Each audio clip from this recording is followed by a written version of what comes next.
بسم اللہ الرحمن الرحیم۔ السلام علیکم ورحمۃ اللہ وبرکاتہ۔ پیارے دوستوں، کیسے ہیں آپ سب؟ میں امید کرتا ہوں کہ آپ سب خیریت سے ہوں گے۔ میری اللہ پاک سے دعا ہے کہ اللہ پاک آپ کو سدا ہنستا مسکراتا رکھے، آمین۔ پیارے دوستوں، حضرت ابو ہریرہ رضی اللہ تعالیٰ عنہ سے روایت ہے کہ رسول اللہ صلی اللہ علیہ وآلہ وسلم نے فرمایا، سفید بال نہ کھیڑو کیونکہ وہ قیامت کے دن نور ہوگا، اور جس شخص کے بال اسلام میں سفید ہو گئے اس کے لیے اس کے عوض ایک نیکی لکھی جائے گی، ایک گناہ مٹا دیا جائے گا اور ایک درجہ بلند ہوگا۔ یحییٰ بن سعید سے روایت ہے کہ انہوں نے حضرت سعید بن مسیب کو یہ فرماتے ہوئے سنا کہ حضرت ابراہیم علیہ السلام جو رحمان کے دوست تھے، سب سے پہلے انسان ہیں جنہوں نے اپنی مجھے کتری، اور سب سے پہلے انسان ہیں جنہوں نے بڑھاپا یعنی سفید بال دیکھا۔ چنانچہ انہوں نے جب سب سے پہلے اپنے بالوں میں سفیدی دیکھی تو عرض کیا کہ میرے پروردگار، یہ کیا ہے؟ پروردگار کا جواب آیا کہ ابراہیم علیہ السلام، یہ وقار ہے، یعنی یہ اس بڑھاپے کی علامت ہے جو علم و دانش میں اضافے کا باعث اور عزت و وقار کا ذریعہ ہے، اور اس کی وجہ سے لہو و لعب کی مشغولیت اور گناہوں کا ارتکاب سے باز رہتا ہے۔ حضرت ابراہیم علیہ السلام نے عرض کیا کہ پروردگار، یہ تو تیری بڑی نعمت ہے، لہذا میرے وقار میں اضافہ فرما۔ رسول اللہ صلی اللہ علیہ وآلہ وسلم نے فرمایا کہ جو شخص اسلام کی حالت میں یعنی حالت ایمان میں بڑھاپے کو پہنچا تو یہ بڑھاپا اس کے لیے قیامت کے دن نور ہوگا۔ ایک شخص نے عرض کیا کہ چند لوگ ان سفید بالوں کو اکھاڑ دیتے ہیں۔ آپ صلی اللہ علیہ وآلہ وسلم نے فرمایا کہ جس کا دل چاہے اپنے نور کو اکھاڑے، سفید بال نہ اکھاڑا کیونکہ وہ مسلم کا نور ہے۔ جو شخص اسلام میں بوڑھا ہوا، اللہ عزل اس کی وجہ سے اس کے لیے نیکی لکھے گا اور خطا مٹا دے گا اور درجہ بلند کرے گا۔ حضرت ابی بکرہ رضی اللہ تعالیٰ عنہ سے روایت ہے کہ ایک آدمی نے پوچھا، اے اللہ کے رسول، کون آدمی بہتر ہے؟ آپ صلی اللہ علیہ وآلہ وسلم نے فرمایا، جس کی عمر طویل ہے اور اس کے اعمال اچھے ہیں۔ اس نے پوچھا، کون آدمی بدتر ہے؟ آپ صلی اللہ علیہ وآلہ وسلم نے فرمایا، جس کی عمر طویل ہے لیکن اس کے اعمال برے ہیں۔ حضرت عثمان غنی رضی اللہ تعالیٰ عنہ سے روایت ہے کہ رسول اللہ صلی اللہ علیہ وآلہ وسلم فرمایا، اللہ تبارک و تعالیٰ فرماتا ہے کہ جب میرے بندے کی عمر 40 سال کی ہو جاتی ہے تو میں اس کو 3 قسم کے امراض سے محفوظ کر دیتا ہوں: جنون یعنی دوانگی، جزام یعنی کوڑ، اور برس، اس سے بھی عافیت دے دیتا ہوں۔ جزام یعنی کوڑ جس میں ہاتھ گل جاتے ہیں، اور برس سے مراد جلد کے سفید داغ۔ مطلب یہ ہے کہ 40 سال کے بعد ان امراض کا وقوع بہت کم ہوتا ہے، اور جب میرے بندے کی عمر 50 برس کی ہو جاتی ہے تو اسے حساب یسیر یعنی آسان حساب کروں گا۔ مطلب یہ ہے کہ 50 سال والے سے قیامت میں آسان اور سہل حساب ہوگا۔ جب کہ بندہ 60 سال کی عمر کو پہنچ جاتا ہے تو میں توبہ اور رجوع اللہ کو اس کا محبوب بنا لیتا ہوں۔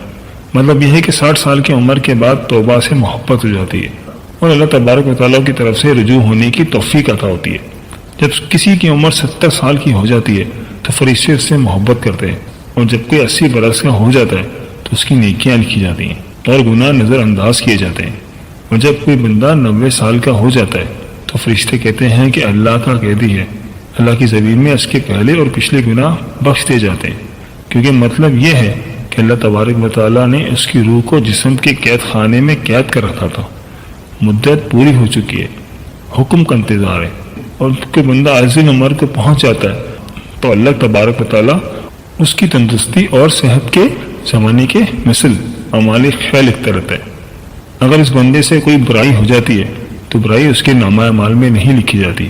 عاجز عمر سے مراد وہ عمر ہے جس میں انسان کی ہوش و حواس بجا نہیں رہتے اور بہکی بہکی باتیں کرنے لگتا ہے۔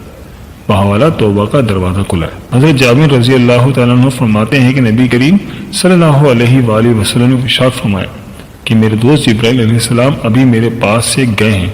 وہ کہتے ہیں کہ قسم ہے اس ذات کی جس نے آپ کو حق کے ساتھ بھیجا ہے، اللہ تبارک و تعالیٰ کے بندوں میں سے ایک بندے نے 500 سال تک ایک پہاڑ کی چوٹی پر عبادت کی۔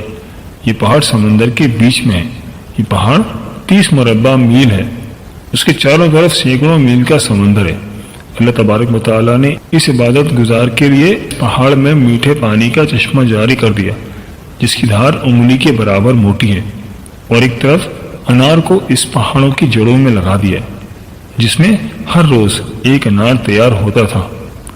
وہ اب اس پہاڑ سے اتر کر وضو کرتا اور اس انار کو کھا کر پھر خدا کی عبادت میں مشغول ہو جاتا۔ جب اس عابد کی وفات کا وقت قریب آیا تو اس نے عرض کیا کہ یا اللہ میری روح سجدے کی حالت میں قبض ہو اور میرے جسم کو محفوظ رکھا جائے اور مجھے قیامت میں سجدے کی حالت میں اٹھایا جائے۔ اللہ تبارک و تعالیٰ نے اس کے ساتھ ایسا ہی کیا۔ چنانچہ ہم آسمان سے اترتے چڑھتے اس کو اسی حالت میں دیکھتے۔ قیامت کے دن اللہ تبارک و تعالیٰ کے سامنے یہ بندہ جب حاضر کیا جائے گا تو حق تعالیٰ شان ارشاد فرمائیں گے کہ میرے بندے میری رحمت سے جنت میں داخل ہو جا۔ یہ عرض کرے گا الہی میرے عمل کی وجہ سے ہی جنت کیوں نہیں؟ دو دفعہ ایسا ہی ہوگا۔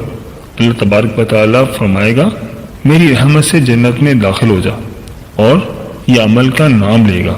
اس وقت اللہ تبارک و تعالیٰ فرمائے گا کہ جو نعمتیں میں نے اس کو دی ہیں اور جو عمل اس نے کیا ہے اس کا حساب ہوگا، تو صرف آنکھ کی نعمت ہی کے بدلے میں 500 سال کی عبادت ختم ہو جائے گی، اور باقی جسم پر جو احساسات ہیں وہ فاضل اور زائد ہوں گے۔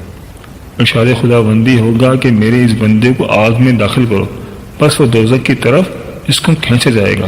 یہ کہے گا اے رب جنت میں داخل کر دیجیے۔ ارشاد ہوگا کہ اس کو لوٹا لاؤ، چنانچہ یہ حاضر کیا جائے گا۔ اللہ تبارک و تعالیٰ فرمائے گا اے میرے بندے تجھے کس نے پیدا کیا؟ یہ عرض کرے گا آپ نے پیدا کیا۔ پھر ارشاد ہوگا کہ 500 سال تک عبادت کرنے کی طاقت کس نے دی؟ یہ کہے گا یا رب آپ نے۔ اللہ تبارک و تعالیٰ فرمائے گا کہ پانی کی موجوں کے درمیان پہاڑ پر تجھے کس نے پہنچایا، اور کھارے پانی میں میٹھے پانی کے چشمہ تیرے لیے کس نے نکالا، اور انار کا درخت جو سال میں ایک دفعہ پھل لاتا ہے رات دن اس کو ایک پھل دینے والا کس نے بنایا؟ اور تو نے جب عرض کی کہ میری جان سجدے کی حالت میں نکلے تو میں نے یہ بات بھی تیری پوری کر دی۔ یہ عرض کرے گا کہ اے رب تو ہی ہے، اے رب تو نے ہی سب کیا۔ ارشاد خدا بندی ہوگا کہ یہ میری رحمت ہے اور میں اپنی رحمت سے تمہیں جنت میں داخل کرتا ہوں۔